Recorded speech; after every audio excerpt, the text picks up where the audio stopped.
ప్రేక్షకులందరికీ నమస్కారం. ఈరోజు మన స్టూడియోలో ప్రముఖ ఆధ్యాత్మికవేత్త ఆస్ట్రాలజర్ జయేష్ శర్మ గారు మనతో ఉన్నారు. గురుగారితో మాట్లాడేద్దాం. నమస్కారం గురుగారు. నమస్కారం గురుగారు, మే నెలలో తులారాశి వారి పరిస్థితి ఎలా ఉండబోతుంది? పాజిటివ్ ఉంటుందా, నెగిటివ్ ఉంటుందా? గురుగ్రహ సంచారం కూడా ఈ నెల జరుగుతుంది కాబట్టి వీళ్ళకి ఏ విధంగా ఉండబోతుంది గురుగారు తులారాశి వాళ్ళకి? శ్రీ గురుభ్యో నమ. శ్రీ మహాగణాధిపతి నమ. శ్రీ మహాసరస్వతి నమ. హరి ఓం. శ్రీమాత్రే నమ.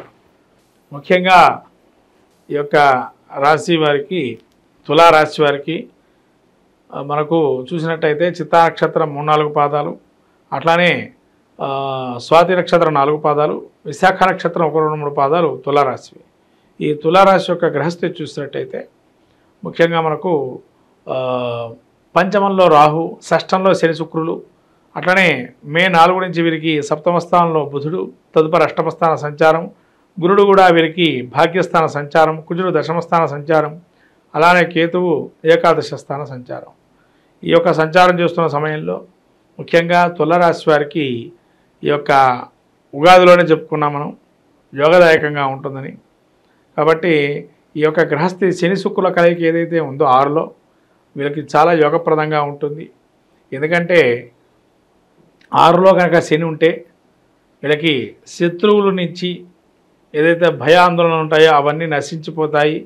శత్రువు అనేటువంటి వాడు ఉండడు. రాహు పంచమంలో ఉండడం వల్ల రాజ్య పూజ్యత, సన్మానాలు, ఈ కార్యక్రమాలు ఉంటాయి. అలానే రాజ్య పూజ్యత అంటే గౌరవించేటువంటి వారు ఎక్కువగా ఉంటారు. అలానే వీరికి గురువు కూడా అష్టమ స్థాన సంచారం వల్ల, ఈ యొక్క భాగ్యస్థాన సంచారం వల్ల గురువు కూడా అనుగ్రహం కలిగింది. కాబట్టి జన్మస్థానాన్ని చూస్తున్నారు. కాబట్టి ఈ విధంగా గురువు అనుగ్రహం వల్ల శుభ కార్యక్రమాలు కానీ, తర్వాత విద్యార్థులకు కానీ, ర్యాంకుల్లో కానీ యోగదాయకంగా ఉంటుంది. అలానే బుధుడు కూడా సప్తమ స్థానంలో సంచారం చేస్తూ అష్టమ స్థానంలో ఉన్నాడు కాబట్టి చాలా యోగదాయకంగా బుద్ధి పోటీతత్వంలో ఉండేటువంటి విద్యార్థులు కానీ, పోటీ పరీక్షల్లో కానీ, విదేశీ ప్రయత్నాల్లో కానీ యోగదాయకంగా ఉంటుంది. అలానే వివాహాది శుభ కార్యక్రమాలు కానీ, నూతన గృహారంభ గృహప్రవేశాదులు కానీ తగినటువంటి మాసంగా గోచరిస్తుంది.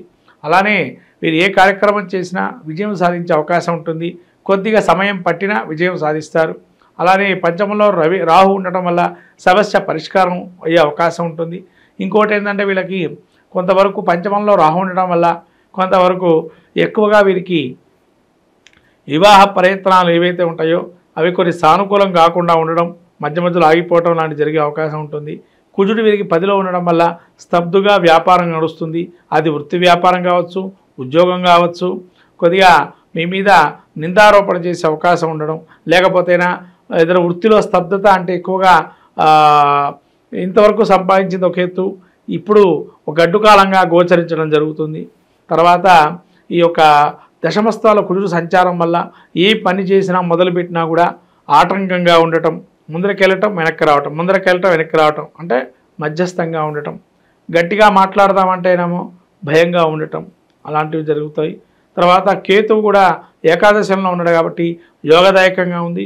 కేతువు ఏకాదశంలో ఉండడం వల్ల కొంత నష్టమైన లేదా లాభమైన కొంతవరకు సమస్య పరిష్కారానికి మార్గాలు ఎంచుకుంటారు. అలా ఈ యొక్క సంతాన సాఫల్యత కానీ, అలానే సంతానం లేని వారికి ప్రయత్నం చేయడం కూడా చాలా మంచిది, విశేషంగా యోగదాయకంగా ఉంటుంది. అలానే ముఖ్యంగా వీరికి నిరుద్యోగులు ఉద్యోగ అవకాశాలు కానీ, మళ్ళీ రాజకీయ నాయకులకు కూడా యోగదాయకంగా ఉంది. సినీ ప్రముఖులకు కూడా యోగదాయకంగానే ఉంది. మీడియా రంగంలో వారికి కానీ యోగదాయకంగానే ఉంది. ఒక్క లాయర్లకు మాత్రం చాలా జాగ్రత్తగా ఉండాలి. ఎందుకంటే మీరు వాదించేటువంటి కేసు కొంత ఇబ్బందులు పడే అవకాశం ఉంటుంది లాయర్లకి. కాబట్టి జాగ్రత్తగా కేసు వాదనలు జరిగేటప్పుడు కొంతవరకు మీరు అవగాహన తెచ్చుకొని అక్కడ వాటిలో పారదర్శకత ఏది ఉంది దాని గురించి చెప్పడం అనేది నేర్చుకోవటం. మళ్ళీ డాక్టర్స్ ఏదైతే ఉంటారో డాక్టర్లు దశమంలో కుజున్నాడు కాబట్టి ఖచ్చితంగా వీరికి డాక్టరు చదువుకునేటువంటి వృత్తి ఉండేటువంటి వారికి కానీ వాళ్ళు కొంత మేలుకోలు తెలుసుకోవటం మంచిది. ఎందుకంటే ఇదివరకు మీరు ధర్మ న్యాయంగా ఉన్నా కూడా అదంతా ఎవరు చూడరు.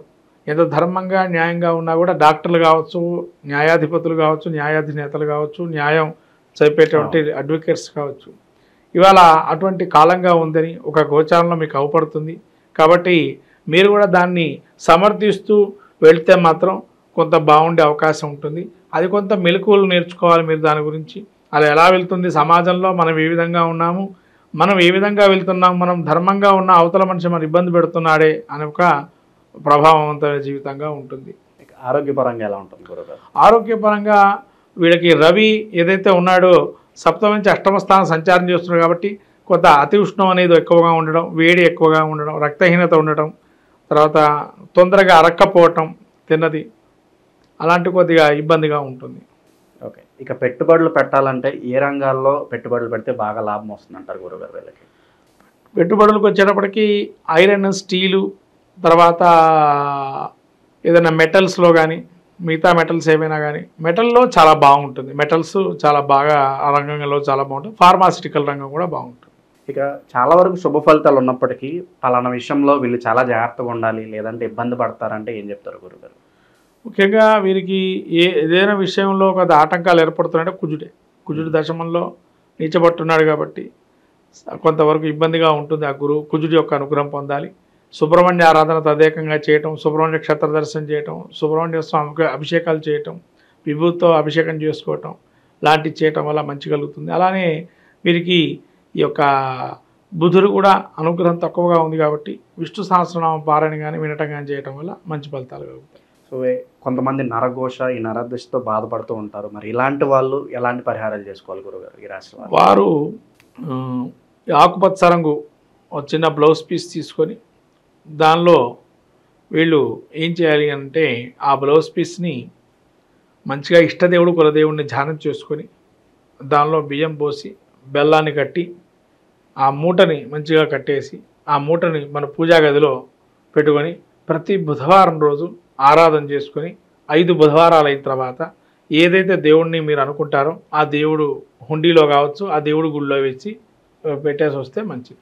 విశేషంగా ఏమన్నా దానాలు చేసుకుంటే బాగుంటుందా గురుగారు? ఇక్కడ కుజుడికి కందిపప్పు కందులు దానం చేయటం మంచిది. అలానే మినుములు దానం చేయటం వల్ల మంచి కలుగుతుంది. మనకు ప్రతినిత్యము కూడా రాశి ఫలితాల్లో అంతర్భాగంగా ప్రతి ఒక్కరి జిజ్ఞాస ఏంటంటే ఈ నెల మనం ఏం చేసుకుంటే బాగుంటుంది, ఏ వ్యాపారం మొదలు పెడితే బాగుంటుందా, లేదా మనం ఏ విధంగా ఉంటే బాగుంటుంది, వాటి యొక్క గుణగణాల్లో ఏ విధంగా మనల్ని ఇబ్బంది పెడుతున్నారా, లేదా మనల్ని పొగిడే వాళ్ళు ఎంతమంది ఉన్నారు, లేదా ఈ విధంగా అనేక రకాలైన సమస్యలకి పరిష్కార మార్గమే రాశి ఫలితాలు. ఈ యొక్క రాశి ఫలితాలు కనుక ప్రతినిత్యము మనం పాటిస్తూ ఆ యొక్క స్తోత్రమాలికలు కానీ ఆ యొక్క స్తోత్రమాలికలతో పాటు ఆ యొక్క దేవత అధిష్టాన దేవతల యజ్ఞ హోమాదులు కానీ వ్రతాదులు చేసుకోవటం వల్ల మంచి ఫలితాలు వస్తాయని మన పెద్దలు మహర్షులు చెప్పబడింది. అట్లాగే ఈ యొక్క రాశి ఫలితాలకు వచ్చినట్లయితే ప్రతి మాసం ముందు ఎట్లయితే ఫలితాలు చెప్పుకుంటున్నామో అలానే రాబోయేటువంటి మాసమైనటువంటి వైశాఖ మాసము, ఈ యొక్క మాసంలో దీన్ని మనం మే నెలలో ఈ యొక్క ఫలితాలు రాశి ఫలితాలు ఏ విధంగా ఉంటున్నాయి, ముఖ్యంగా చెప్పుకోవాల్సిందంటే అతిపెద్దటువంటి మాసం విష్ణుప్రీతికి అతిపెద్ద విష్ణుప్రీతి అయినటువంటి మాసము ఈ యొక్క వైశాఖ మాసం. మనకు పద్మపురాణము, బ్రహ్మాండ పురాణము, మత్స్య పురాణము ఇవన్నీ కూడా ఈ యొక్క అనేక విశేష అంశాలతో కూడుకున్నటువంటి వైశాఖ మాసం. దానికి వైశాఖ పురాణం కూడా ఉన్నది. అలానే దానాల్లోకెల్లా అన్నదానం గొప్పదని, పానీయాలు ఏదైతే అన్నపానాదులు మనం దానం చేస్తే కనుక గోదాన ఫలితం కలుగుతుందని చెప్పి, అలానే అనేక దానాల్లో కూడా ప్రత్యేకంగా పితృప్రీతిగా ఇచ్చేటువంటి దానాలు కానీ, అలానే ఈ యొక్క వైశాఖ మాసంలో సాక్షాత్తు విష్ణు స్వరూపంగా మనం బ్రాహ్మణ్ణి ఆరాధన చేసి ఆ విధంగా దాన ధర్మాది క్రతువులు చేసుకోవటం వల్ల సాక్షాత్తు మహావిష్ణువుని అనుగ్రహిస్తాడని, అందులోనూ అక్షయ తృతీయ అనేటువంటి రోజు, తర్వాత సింహాచలం అప్పన్న చందనోత్సవం, అలానే సత్యనారాయణ స్వామి యొక్క ఏకాదశి కళ్యాణము, అలాగే వైశాఖ పౌర్ణిమ, మనకు వాసవి కన్యకా పరమేశ్వరి జయంతి, అలానే వీరబ్రహ్మేంద్ర స్వామి వర్ధంతి, అలాంటి జయంతోత్సవాలు, అలానే గంగా అవతరణం యొక్క భూప్రపంచం మీద ఎప్పుడైతే గంగా అవతరించిందో అటువంటి మహత్తరమైనటువంటి రోజు. అలానే మనకు ప్రతినిత్యం కూడా సంకష్టహర చతుర్థి, అలానే వైశాఖ మాసంలో అనేక దివ్యమైనటువంటి యోగాదులు ఇవన్నీ కూడా కూడుకున్నటువంటి మాసంగా వైశాఖ మాసం ఉంటుంది. ఈ వైశాఖ మాసంలో మీరు శంకర జయంతి, తర్వాత రామానుజుల జయంతి లాంటి ఉత్సవాలు కూడా అనేక చేస్తుంటారు. ఇదేంటంటే మనకు మన సనాతన ధర్మాన్ని ప్రబోధించేటువంటి గురువుల యొక్క ప్రత్యేకమైనటువంటి జయంతోత్సవాలు ఇలాంటివన్నీ కూడా జరుగుతున్న అత్యుత్తమైనటువంటి మాసం వైశాఖ మాసం.